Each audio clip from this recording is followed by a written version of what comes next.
Good evening and thank you for joining us this evening. You're watching You and Your Money. I'm Bryan and this evening's program we're talking more about retirement, and in this segment I'll be focusing on the impact of the changes to the Pension Funds Act that came into effect on the 1st September 2024. There's still a great deal of uncertainty surrounding these changes.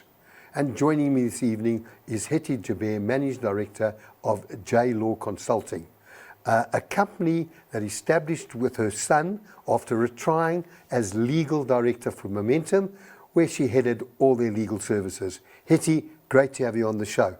And you know, you talk about retirement. When you work for your sons, there's no such thing as early retirement. The expectation of their parents, you and me, it's absolutely no, you've got a lot to do. Hetty, I'm concerned about two things in the retirement industry before we get too involved in the changes. The first is the encouragement of so many organizations, which includes government, to encourage people to take early retirement and the dangers of early retirement. And the second is people withdrawing under the two-pot system. It's in excess now of 60 billion. I haven't got the exact figure. I know it was for the first year 57. It's gone up a little bit since September. And the impact of that on individuals at retirement. So the first is, let's just talk a little bit about your feeling as having been involved in this industry for so many years with your legal background, is people taking early retirement. I share your concern. I've got two major issues with that. Firstly is the emotional side of it, and then secondly the financial side. So if you go on early retirement, you did not necessarily prepare for it mentally. And to be financially independent is almost secondary to being emotionally prepared to do that. There is a next chapter in your life. Retirement doesn't mean that you're going to sit in a little corner doing nothing. You have to have something to get up for in the morning. So if you haven't planned what you're going to do after your retirement, and this is suddenly just pushed onto you, it's traumatic. I mean, any change, even if it's a change that you yourself wanted, is a traumatic experience. Well, we all want to early retire. I mean, we should work the other way around. We should retire to age 40 and then carry on working. So when you talk about early retirement, people, you're absolutely right. It's always in our mind, when can we retire? When can we retire? The golden years still to come. But you make the point is, suddenly you take early retirement, no planning. Yep. No financial planning. So just, sorry to interrupt you there. The other thing is obviously the financial planning of it. Because remember, if you retire, let's say your life expectancy is 90 and you retire at the age of 55, there is still 35 years until you're 90. So you've only, let's say you worked for 20 years. So in 20 years, you've saved enough to live on for 35 years. I don't think so. So if you go too early, you don't have enough money. And if you don't have a job thereafter, how are you going to make up for that deficit? And that's why I say, if you go on early retirement, you haven't made that the plan yet. So now you sit, don't know what to do with the rest of your life, and you worry because you know that your money is going to run out. And the worst thing is when you think your money is going to run out, you become so frugal, you become so careful, you can't enjoy those years. So would you agree with me? You've got to be very careful to accept early retirement. You've got to do the homework. You've got to think about the rest of your life, because you know they talk about the 80-year-old being the new 60s. But in retirement, it's a different story. You know, you've got to understand, 55-year-old person retiring certainly normally has more energy, more activities than a 65 or 7-year-old. So we're on the same page about early retirement. Yep. Okay, let's talk about the effects of the two-pot system. We are going to talk about the two-pot system, but just the effect about being able to now withdraw from your retirement fund. The problem with this is that people get used to taking that part of their money. In the first year, you did it because it was, I can do it. So usually if you start doing that and you do it a second time, if you did it this year again, next year you're not even going to think twice. You're still going to do that. Because you know, it's like I've got a savings pot. Yes, that's almost like your own 13th checks that you award yourself with come the 1st of March. So you don't wait until December, you wait until the 1st of March and you take it. The problem is that when you get to retirement, you suddenly realize that you don't have a lump sum to take anymore because you've already used it throughout your lifetime. And remember, if you get to retirement and you have a lump sum and you take a retirement benefit, the first 550,000 of that is tax-free. Now, over your working life, you took out of your savings pot every single year. You pay tax on it at your marginal rate. So you are effectively stealing that tax-free amount from yourself. And when you get to retirement and you don't have it anymore, the only person to blame is going to be yourself. And nobody ever warns people against that. Hetty, can you, obviously, just talking about the two-pot system, it's actually a little bit more than two-pot because you got vested. So just run through the understanding of the two-pot system up to the 30th of September 2024 and then on. So you've got that vested, that money that's ring-fenced. Yes. So whatever you had saved up until the 31st of August 2024. 31st of August. Yes, that amount, the same rules that applied previously still applies to that amount. So if you are in a pension or a provident fund, before the 1st of September, you could have resigned and taken everything. So that rule still applies to your vested component. You can still resign and take everything. You're going to pay tax on it, but people don't really, they don't bother about the tax. They are willing to do that, to pay the tax and just take the lump sum. Then if you start contributing from the 1st of September onwards, that contribution is split into two. So 1/3 goes to your savings component, and that's the component that you can access once a year. You can take everything out.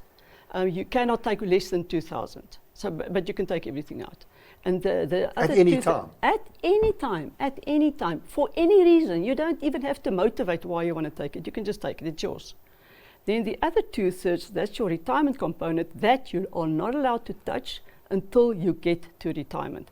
So if you took everything out of your savings component and you resigned and you take everything out of vested, all you have left is the retirement component that you have to annuitize. So you get to retirement, you have nothing to take as a lump sum, you have that annuity.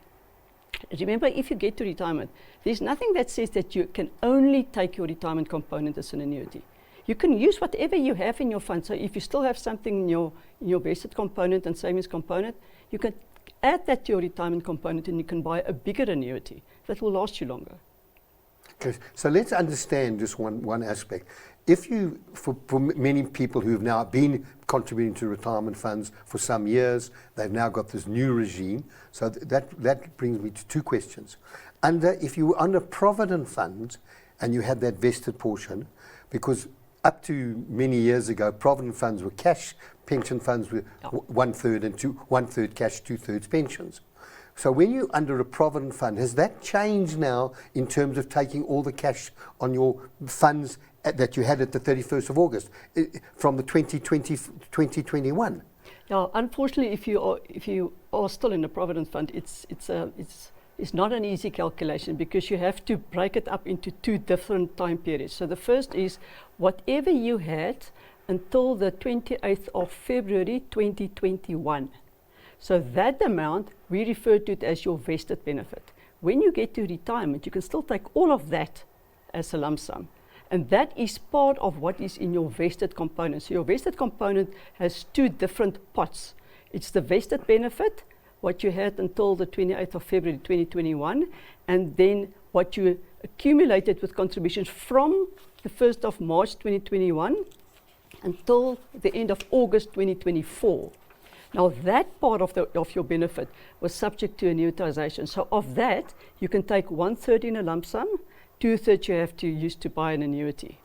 And then you've got your savings component, all of that you can take in a lump sum, and your retirement component, all of that you have to use to buy an annuity. So when you get to retirement, what you can take as a lump sum is everything invested benefit, invested component, 1/3 of non-vested benefit, invested component, and everything in savings component. So Hetty, let me go back to the 80s and 90s when they try to encourage people to come out of defined benefit funds into money purchase funds, defining contributions, and also do away with the forcing of annuitization on provident funds.